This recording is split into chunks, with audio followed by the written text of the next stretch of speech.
యేసయ్య ప్రేమ channel చూస్తున్న వారికి అందరికీ నా నిండు వందనాలు.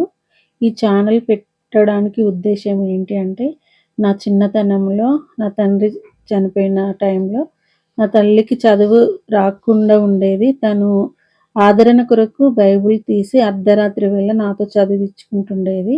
ఇప్పుడు నా తల్లి కూడా ఈ లోకంలో లేదు, దేవుని రాజ్యంలో ఉంది. ఆమె కోరిక మేరకు ఎంతోమంది తల్లులు చదువు రాని వాళ్ళు ఉంటారు. కొంతమందికైనా ఇది ఉపయోగపడుతుందన్న ఉద్దేశంగా నేను ఈ ఛానల్ పెట్టడం జరిగింది. ఈ ఛానల్ చూస్తున్న బ్రదర్స్‌కి, సిస్టర్స్‌కి ఎంతోమంది చూస్తున్నారు. వారికి అందరికీ నా నిండు వందనాలు.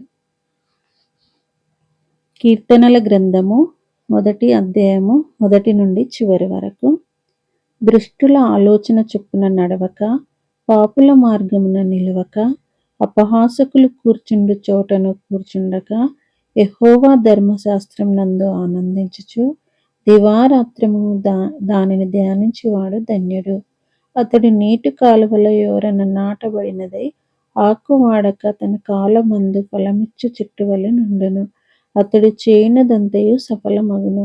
దృష్టులు అలాగున నుండక గాలి చెదరగొట్టు పొట్టు వలె నుందురు.